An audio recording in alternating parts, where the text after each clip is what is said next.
UP का सियासी संग्राम दिलचस्प हो चला है। समाजवादी पार्टी अध्यक्ष अखिलेश यादव और आरएलडी अध्यक्ष जयंत चौधरी ने आज मुजफ्फरनगर में साझा प्रेस कॉन्फ्रेंस को संबोधित किया।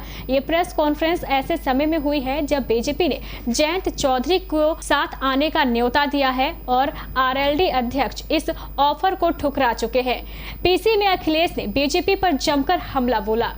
उत्तर प्रदेश में चुनाव को लेकर सभी राजनीतिक पार्टियां पूरा दमखम दिखाने में जुटी हुई है। इसी बीच बीते दिनों यानी कि शुक्रवार को समाजवादी पार्टी के मुखिया और आरएलडी के राष्ट्रीय अध्यक्ष जयंत चौधरी ने जॉइंट प्रेस कॉन्फ्रेंस की। इस प्रेस वार्ता में अखिलेश ने बीजेपी पर जमकर हमला बोला। अखिलेश ने कहा कि बीजेपी ने अपने घोषणा पत्र में किए गए वादे पूरे नहीं किए। उन्होंने कहा कि 2022 में अच्छी सरकार होगी।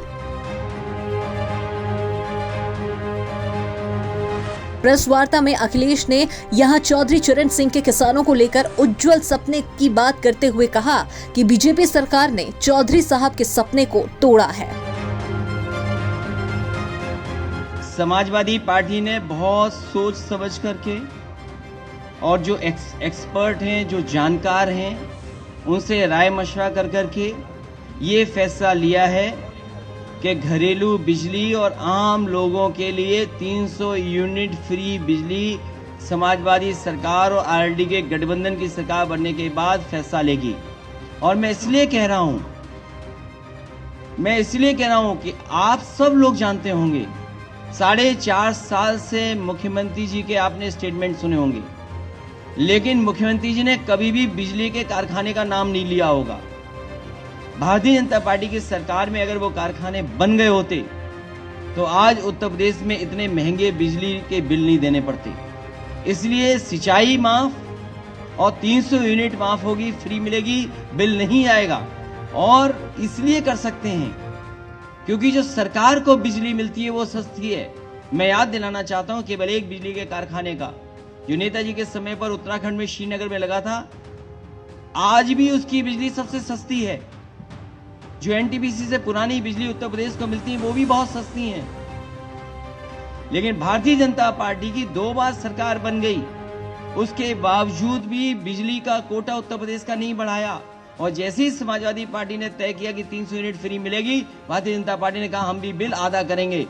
तो हम भारतीय जनता पार्टी से कहेंगे कि अगर आज आधा बिल कर रहे हो तो आपने 4.5 साल क्यों वसूला पैसा? क्या आप जनता का पैसा वापस करोगे? और बिजली के कारखाने का नाम अगर एक बार भी सुना हो मुख्यमंत्री के मुंह से तो बता दो, 3x660 super critical thermal plant. वो अभी तक 4.5 साल में बिजली के कारखाने का नाम नहीं रट पाए। 3x660 super critical thermal plant.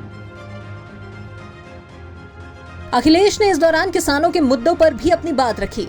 Akhilesh ने खुद को और जयंत चौधरी को किसानों का बेटा बताया और कहा कि किसानों के हक के लिए आखिरी तक लड़ेंगे। अखिलेश ने कहा कि हमारी सरकार आती है तो यूपी में कोई भी काला कानून लागू नहीं हो सकेगा।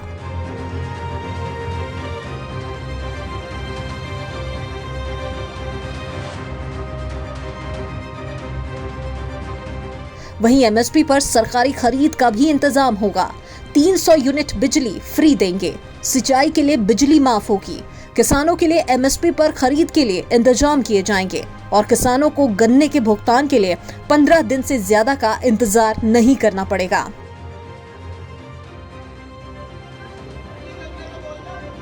गन्ने का भुगतान 15 दिन के अंदर होगा और किसान को कभी भी 15 दिन से ज़्यादा इंतज़ार नहीं करना पड़ेगा।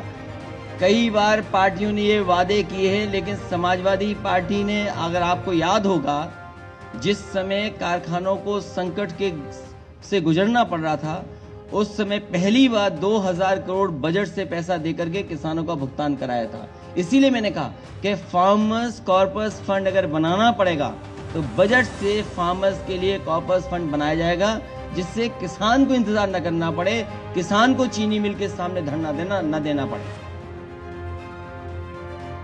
अखिलेश यादव और आरएलडी के जयंत चौधरी को 2 साझा प्रेस कॉन्फ्रेंस करनी थी, लेकिन वो अपने तय समय पर नहीं हो सकी। दरअसल कुछ देर पहले अखिलेश ने केंद्र सरकार पर उनके हेलीकॉप्टर को रोककर रखने का आरोप लगाया।